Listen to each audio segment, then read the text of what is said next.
He met his match, but eventually fell in love with her, without knowing she's the princess. What really happened? Let's find out together, guys. Hey guys, today we bring you another absolute banger that will keep you at the edge of your seat. But before we dive in, I'm sure you need something to cool down with. So go grab a snack, sit back, relax, and enjoy this masterpiece. And of course, don't forget to hit that subscribe button for more captivating movie recaps from us. The movie begins with a handsome young man named Prince Elisa, who was visiting another kingdom to meet the princess he was meant to marry. But things didn't go as planned. Prince Elisa, feared by everyone, lost his temper when a palace maid accidentally stepped on him. He instantly lashed out and gave her a harsh slap. The maid quickly reported the incident to Princess Kambili, who was already not interested in marrying him. Her parents were the ones trying to force her into the arrangement. Angry and ready to confront him, Kambili was stopped by her trusted personal maid, an older woman who was more like a close friend. Kambili then begged her to help her hide. Moments later, her mother arrived, and Kambili faked a stomachache to avoid meeting Prince Elisa, who was downstairs chatting with the queen. Her mother believed her and decided to cover up for her too. Later that day, her father visited her room to have a conversation, but Kambili made it clear. She's in love with someone else, named Afam. The king quietly left the room, not wanting to argue. Meanwhile, Prince Elisa was furious about being stood up. His elder brother, Prince Ernest, tried to calm him down, but Elisa wouldn't listen. Back at the palace, one of the maids told Kambili what Prince Elisa had said about her. Displeased, she brushed it off and then started chatting with her maid. Kambili then brought out some clothes. She planned to visit a farm and asked her maid to help her pick an outfit. Though hesitant, the maid helped her. When Kambili finally arrived at Afam's house, she was shocked. She caught him with another woman, clearly in an intimate situation. Heartbroken, she ended things immediately and went home in tears. Her maid consoled her. The next day, Prince Ernest was seen pleading with his girlfriend, whom he planned to marry, but she insisted on leaving since he wasn't willing to give up his royal status to be with her. Disappointed, he went back inside, where his father and brother tried to console him. Later on, Kambili's maid tried to convince her to at least get to know Prince Elisa, suggesting she might end up liking his personality. Kambili was surprised and asked how she could possibly do that. The maid smiled and told her to leave it to her. That same day, the maid bribed 2 other palace maids to leave the kingdom temporarily. 2 days later, Kambili had already traveled to the other kingdom, disguised as a maid. She served the king and sat quietly beside him during discussions. But the moment she served him, Prince Elisa told her to get out of his sight.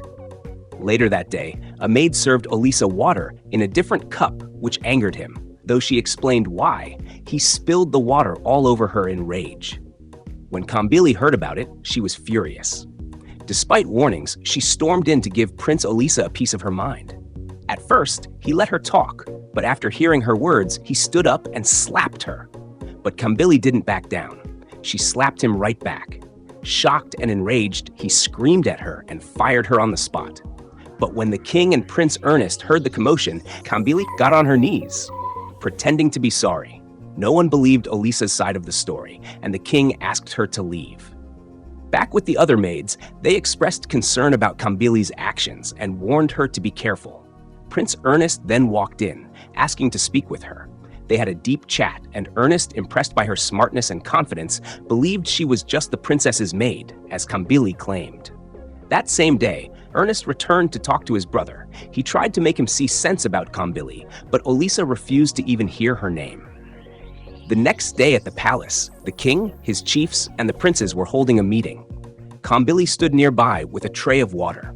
When Prince Elisa noticed her, he demanded to know why she was still there. She calmly explained she was there in case of an emergency. The king, now curious, called her back, trying to recall where he had seen her before. Prince Elisa said she was the personal maid to the princess. The king was stunned. Kambili looked exactly like the princess. As she turned to leave, Prince Ernest complimented her beauty, teasing his brother, who laughed and joked that Ernest had fallen in love. Meanwhile, in the other kingdom, The queen was paranoid. They had searched everywhere and still couldn't find the princess. The next day, Kambili stopped Prince Olisa as he was about to sit down. She began listing the princess's likes and dislikes, warning that if he didn't change, the princess would never marry him. Their argument heated up, but Prince Ernest stepped in to calm things down. Kambili's words had clearly gotten to Olisa. Back at her home kingdom, a woman close to Kambili gave her mother a letter she left behind. The queen was relieved to hear that she was safe, which also helped calm the king. The next morning, a woman barged into the palace, rudely demanding a maid carry her bag upstairs. Kambili was shocked and asked another maid who she was. She was told it was Prince Olisa's girlfriend. Later, the maids advised Kambili to stop getting involved in palace matters, but she didn't listen. Moments later, Kambili was helping the king clip his nails as they discussed various topics. When Prince Olisa made a disrespectful comment about women, Kambili whispered something under her breath. He got angry, accusing her of interfering. She walked out. Minutes later, Prince Olisa stormed outside, shouting her name. When Kambili appeared, they got into another heated argument. Olisa tried to slap her again, but this time Kambili stood her ground and gave him words he'll never forget. She walked away. Everyone was stunned. Prince Ernest, of course, laughed and made fun of his brother. Later, Kambili was seen wandering around the palace when Prince Ernest came to talk to her. After a short chat, he promised to speak with his brother again. The next morning, Olisa's girlfriend came downstairs with her suitcase and confronted him, demanding to know the truth about whether he was going to marry the princess. His response pushed her over the edge. She gave him a dirty slap and stormed out. Fuming, Olisa called Kambili again, attempting to hit her, but Prince Ernest stepped in and stopped him. What will happen next? Will Olisa discover Kambili's true identity? Will love blossom, or will secrets tear them apart? Stay tuned, and don't forget to like, comment, and subscribe for the next part of this epic tale. That same day, Prince Olisa took the matter to the king, visibly upset that Prince Ernest kept siding with the maid. He even accused him of being in love with her. Frustrated, Olisa stormed upstairs, demanding that she be fired. The next morning, a palace maid came to fetch Kambili. Prince Olisa had summoned her. She was surprised but had no choice but to go see him in his room. When she got there, Olisa asked her a few questions before walking up close to her, attempting to seduce her. But Kambili screamed out loud, which made Prince Ernest rush in. She immediately ran downstairs in fear, and Prince Ernest followed her, trying to comfort her. Meanwhile, Prince Olisa explained to the king that he was only trying to scare her, not hurt her. The king advised him to apologize before things got worse. Later, Prince Ernest sat with Kambili, explaining that his brother isn't as bad as he seems. Soon after, Prince Olisa himself came in and asked for her forgiveness, then quietly left. 2 days later, Prince Ernest visited his brother, who had locked himself in for days. They talked, and Olisa opened up more honestly this time. Ernest comforted him. The next day, as Prince Olisa was on a call, Kambili couldn't stop staring at him from a distance, until Prince Ernest noticed and teased her. He even asked if she had feelings for his brother, but she quickly excused herself. The following day, as Prince Olisa entered the king's compound, he saw the king chasing Afam away. The two men crossed paths. While Olisa went inside, the palace guards escorted Afam out. Prince Olisa then met with the king and invited the royal family to dinner at the palace. 2 days later, the king looked to the queen to confirm her availability. On his way back, Olisa ran into Afam again, who boldly warned him to stay away from the princess. But Olisa ignored him and warned him in return to stay out of anything that concerned him. Then he walked away. Back at the palace, Olisa confronted Kambili, asking about her relationship with Afam. She explained everything. Later that day, Kambili was seen chatting with the other palace maids about her experience in the other kingdom and how people are treated equally there. But behind them, Prince Olisa was standing silently, overhearing everything they said about him. He felt bad, but chose not to confront them and simply walked away. The next day, Prince Olisa looked restless. When Prince Ernest asked what was wrong, Olisa asked him several personal questions, wanting honest answers. Ernest told him the truth and pointed out what he needed to work on. The day after, Ernest and Kambili were seen sitting together, scrolling through his phone and chatting, spending quality time. From a distance, Prince Elisa watched them silently. The next day, a maiden from Kambili's kingdom arrived. One of the guards came to call her. The maiden informed Kambili that her parents were coming to visit the king.